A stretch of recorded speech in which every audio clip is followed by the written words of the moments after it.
Hi, I'm Beth. Welcome to this Root to Rise yoga class.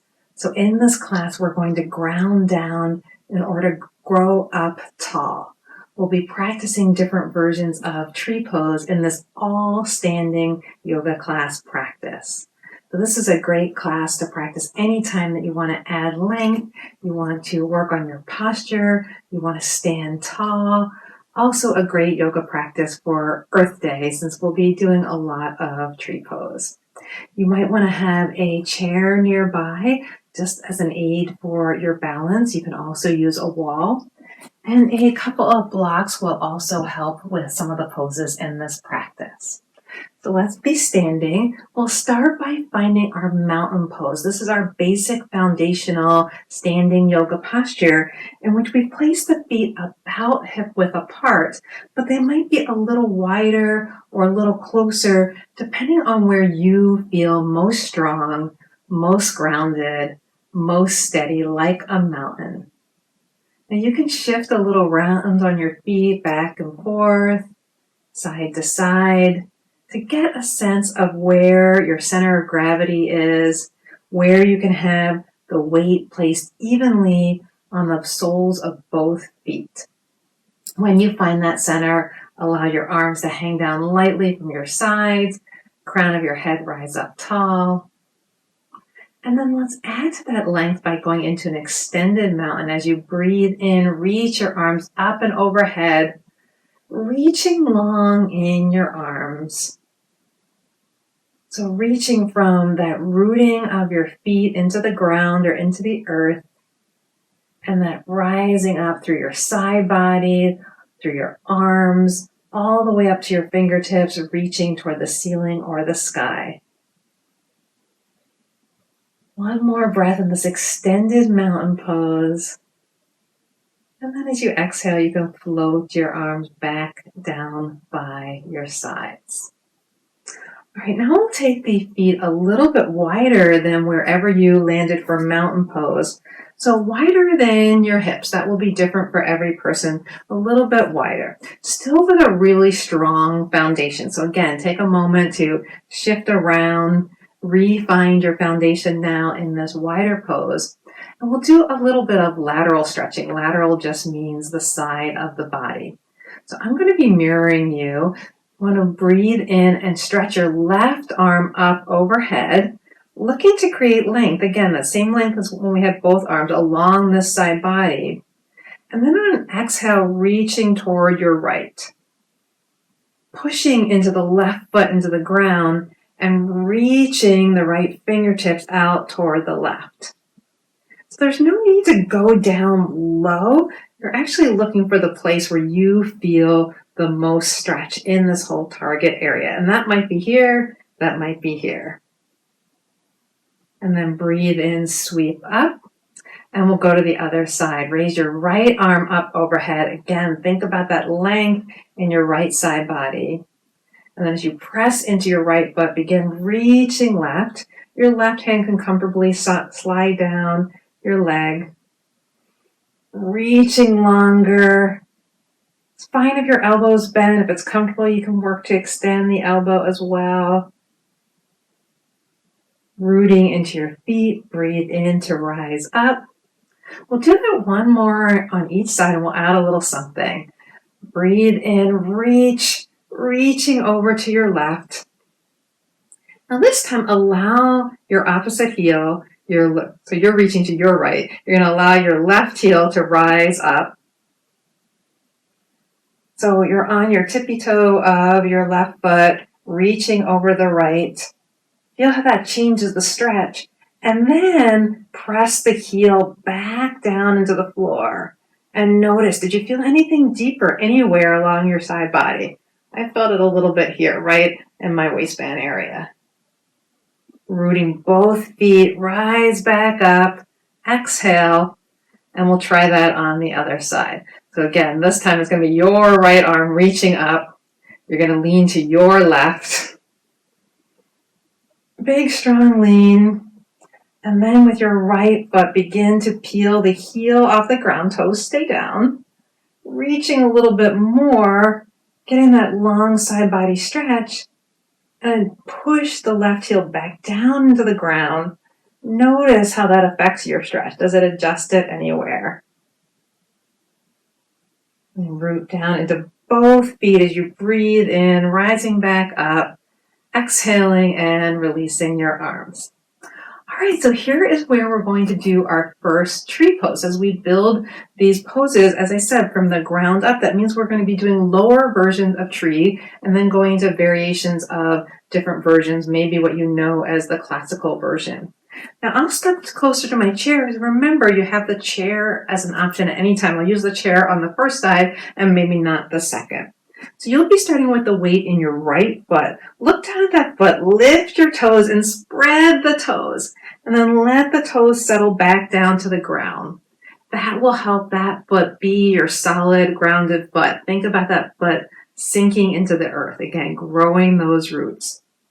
Your left knee is going to turn out to the side. And then drag your foot in so the heel of your left goes right over your right ankle. This is our low tree. It's grounded in that we have the heel supported above the ankle. We still have the tree pose shape, and you can take your hands to the sides of your hips, thinking about this widening of your pelvis, and then keep your hands somewhere low. They can be at your hips or at heart center. It can even be stretched out as branches ahead of you, because we know we have all different kinds and types of trees. And you might know a different version of tree or be able to go right into that. Encourage you to stay here with this version for a few moments, allowing yourself to be grounded, allowing yourself to grow roots. And then set that foot down and we'll switch to the other side. So now it's your left foot that's going to be your grounded foot. Look down at your toes once more. Spread them out as much as possible. Sink them back down into your mat. That's your foundational foot. That's your rooting foot. When we go to one leg, we need one foot really strongly rooting us. Open the right knee out to the side and think about the shape first. Before you do any lift, think about that knee opening, that external rotation on the right hip joint into the leg. And then slide the foot in closer so that the heel of the right rests right over the ankle of the left. You can place your hands on your hips. I'm a fan of putting our hands on our bodies so that we can feel what we're doing. And then from here, your choice of where to put the hands, you can keep them right here on your hips. They can be at heart center. You can go out in front. But keep them low for this first version. So somewhere maybe below shoulder, even if it's more in a cactus position, let yourself be a low, more grounded cactus. And really focusing on this opening here across the front of your pelvis. One more breath.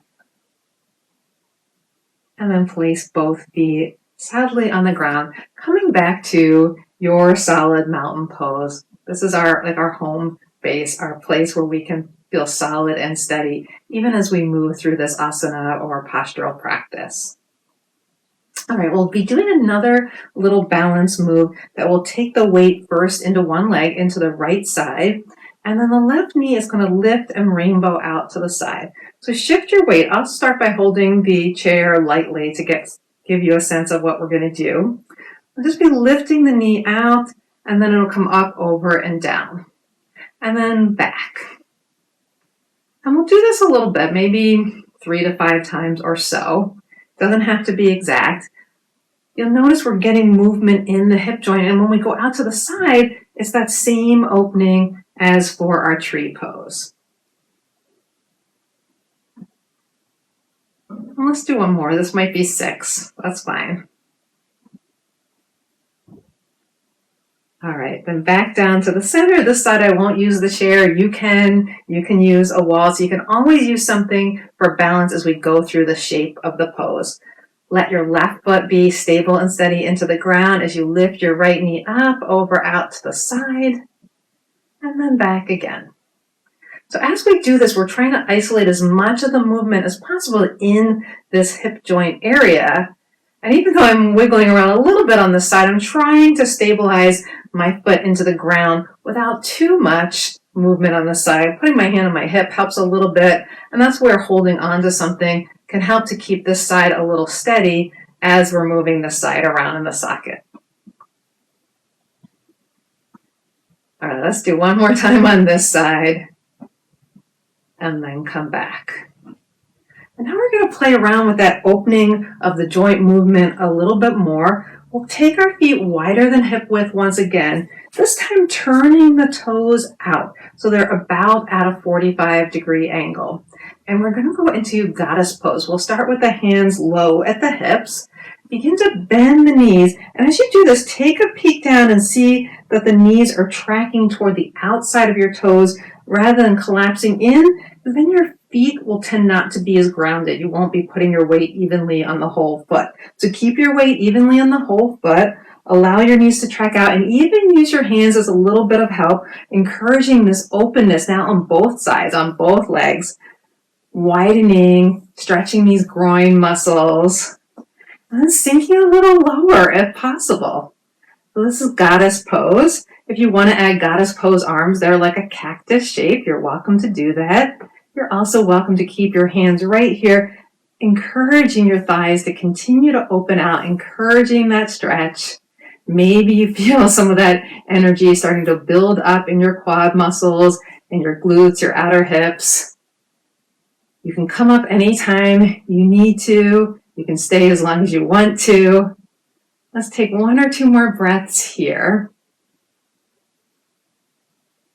Maybe one more. Is there any space to go a teeny bit lower on this one more breath? And then press into your feet, grounding down to grow up. Very nice. Let's step the feet back and together. We'll do our second version of tree pose. And here's an opportunity to use a block. You can use the block or not. I will show it both ways. I'll show it with a block on this side.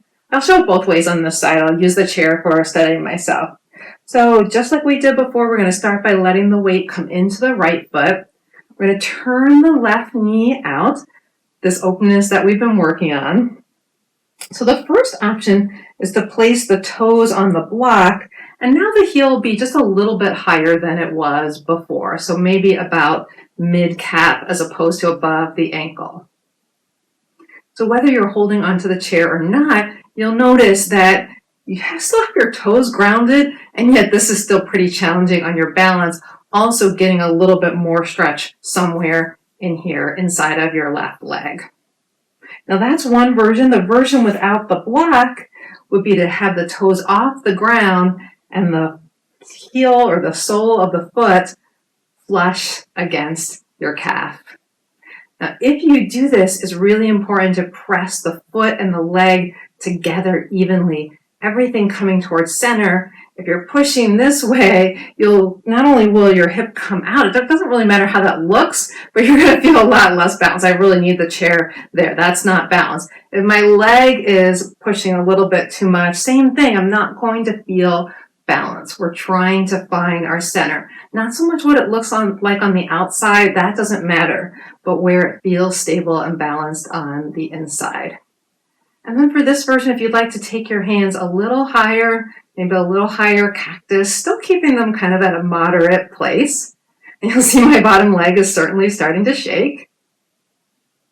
One more breath. Release that down. Switch to the other side, using the block or not. Grounding into the left foot, turning the right knee out. So always we start with this openness.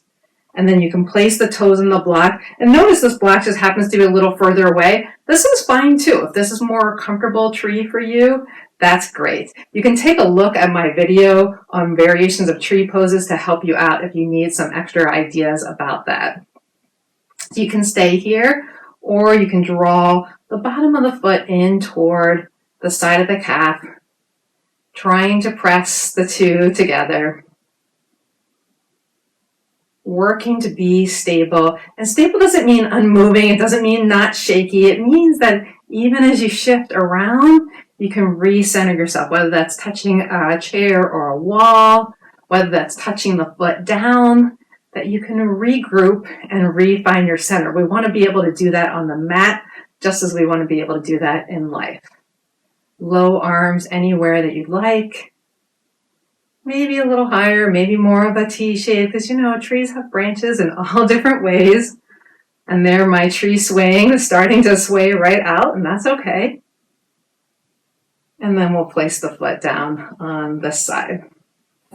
Find our mountain pose one more time. Feel strong and steady on the ground after we were swaying and a little bit shifting around. All right, so we're still going to do a little bit more balance work. In fact, we've kind of built up from doing some stretch work to doing a little bit of strength work. Now we're going to add a little bit more balance work in addition to tree. And the first is a standing figure 4 or a standing pigeon. So this one, you have the option of using the chair, the blocks, even both. I'm going to bring the blocks in front of me. And I'll scooch a little closer to the chair because I might want to use both. So we'll start on the same side we've been starting on, your right side, allowing that to ground down. I'm going to hold onto the chair to start. Bring the left knee up, and then we're going to take the same motion of that external rotation motion, taking the knee out, placing the ankle on top of the knee, and you'll bend the standing leg to get like a little shelf there to get an aid for somewhere you can put that leg, rest that outer ankle. Keeping this foot gently flexed might help you with the balance, and then sending your hips back. Now you can keep this more upright. You can let go of the chair and balance with your hands.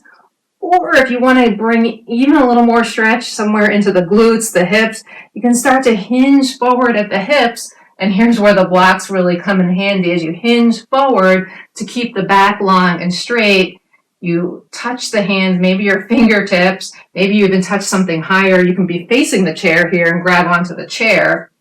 Notice that I'm bending my bottom knee more. I'm hinging at the hips more. I'm sending my hips toward the back wall. Take one more breath here. I'll press into this bottom leg. I can use the chair to help me push back up. Rooting down to rise up. We'll do the other side. So this time your left foot comes into the ground. I'm going to stay close to the chair because I know I might need it. Left foot in the ground. Right knee lifts, knee comes out, externally rotating at the hip, starting to bend the bottom knee a little bit so that you can rest the ankle over it, keeping that external rotation, and then sinking down any amount. It's like a one-legged chair pose. That's another way of thinking about it. As you send your hips back, got the legs in this figure 4 shape. So you can play around with balance here. Lots of strength too, even as you're balancing more.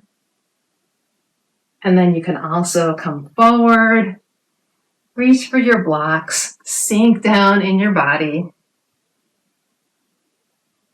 As I said, you can do both. You can have one hand on the chair, one hand on the blocks. You can always customize your practice to what works best in your body. In fact, that is an advanced yoga practice, is thinking about, noticing, paying attention to what works, what doesn't work in your body, and making adjustments. Let's see if I can take one more breath and a little balance. And then I'll root to rise by pushing into my bottom foot, using that strength to stand myself up, lowering the other foot, and always coming back into my strong mountain pose. Move these out of the way. We'll do one more little balance thingy and then one more tree pose, and that'll be the practice for today. All right, for this last balance, you can use the chair. It might get in the way a little bit. I'm going to try it without this time, see how that goes. Make sure nothing's behind me. Make sure nothing's behind you. So we're going to go a little bit backwards into the side. Root down into your right foot. Lift your left knee. Hands can be at your sides, on your hips, or sometimes I like to press my hands together for this one, and a little bit of Untitled Mudra or prayer pose helps me feel more balanced. And then we'll start to send the foot behind us, crossing it behind the other foot. So out behind on a diagonal and bending into both legs a little bit. This is called a Shiva Squat. Then shifting the weight back into the front foot, you can lean a little bit over the front foot to do this. as you start to lift your back foot back up into that knee. You might have to touch down like I did right there. Let's try 2 more. I'm going to try to see if I can do that a little bit more continuous, but again, if you have to touch down, that's completely fine. I know that if I touch down, I can work on rebalancing myself. And 1 more.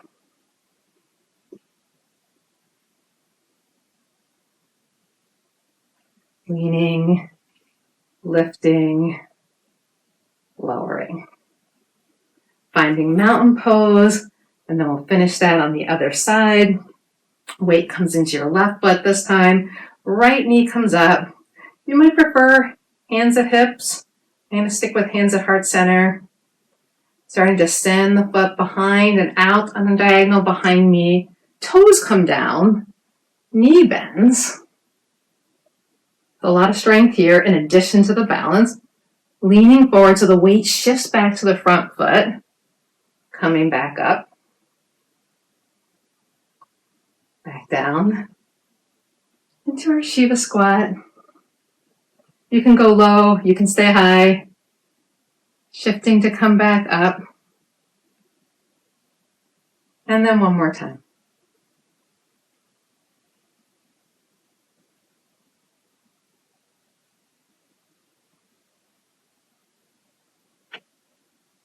And exhale and release. All right, last version of tree pose.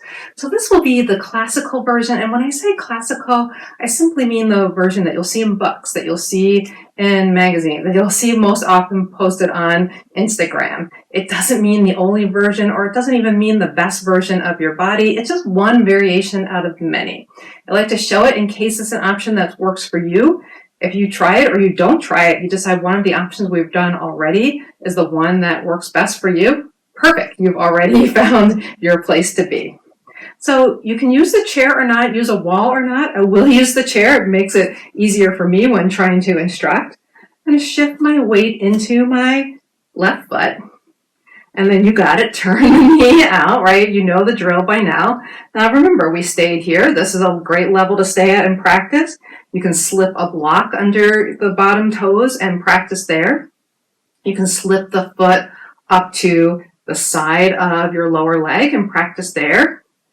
If you feel ready to take it to a different place, you can slip the foot higher up to your leg, maybe help it somewhere on your thigh. Now the thing about placing the foot on the knee is sometimes that's a place where we can place too much pressure on the joint and we're not able to do that equal and opposing force. So it's usually best to go above or below the knee just because it's more accessible for getting that force pressing in both directions. You can see I'm definitely a little wobbly, and that's okay. That's where I can stay in the pose and work on the shape and take some of the balance out of it. Or you can use the balance, let yourself fall if needed. If you want higher arms here, you can raise them up like we did before. You can be a really high cactus. And frankly, you can be any kind of tree you want because, again, they come in so many different shapes and sizes. One more breath in whatever tree you're rocking today. And then gently root to rise in that bottom foot, lowering back down. Root to ground in that case. All right, last tree pose, last side. This time, root down into your left. Open the right knee. Having this width, having the shape. Know that you have the perfect option to stay here, the perfect option to stay here, or the perfect option to go higher with that foot, whether it's steady or not. So it doesn't have to be a steady place in order for you to be allowed to go higher. You're allowed to experiment with falling out of poses too. Find this place wherever it is for you. Choose to add whatever version of arms. Your arms don't have to be symmetrical. How many trees are perfectly symmetrical? You'll see I'm swaying a little bit in the wind here. There's no wind, but I'm swaying anyway. All right, and then we'll let that down. Root down. Get strong. Get steady. Breathe. Let's finish with a gentle, intentional swaying. So breathe in, rise up. Take your right hand with your left. move back and forth a little bit. A little bit of a swaying palm. And then reverse the hands. Continue that swaying. Because trees sway, that's how the roots get strong. You release and let go. So you're welcome to come down to the floor and do a lying relaxation or Shavasana. Or if you want to stay in here and do a brief standing meditation with me, I'm going to read a poem. You can finish by just listening to the poem, staying rooted into your strong feet, thinking about that sense of grounding down to grow up. And if you'd like to add a mudra to this, a mudra is a hand gesture, just like when we place our hands together at our hearts. That's Anjali Mudra. The mudra I'll invite you to try today is Lotus Mudra. Lotus Mudra starts like Anjali with the hands pressed together, and then the fingertips open up except for the pinkies and the thumbs. Those stay connected and the lower hands stay connected, the bottom of the palms. You can think of this like the lotus flower. The lotus flower has its anchor in the ground, in the mud, and then this beautiful flower grows out. So continue to hold the mudra if you choose, and also have your hands at Anjali or by your sides. A brief poem to read. And this is by E.J. Wise. It's called Stand Tall. The true story, the one that resonates most, is that I stand on good ground, on solid ground. I stand rooted in truth and love and light and wellness. May I hold my arms out wide and my head up high and stand tall like a tree upon this earth, while the stories of fear and false beliefs flow past me like leaves being carried in the wind. That is the end of today's practice. I hope that you enjoyed this yoga class. I have a lot more gentle active classes like this one that you can check out right up here. Please do like and subscribe to my channel if you enjoyed and want to get more updates of what I have to offer. Thank you again. Have a great rest of your day.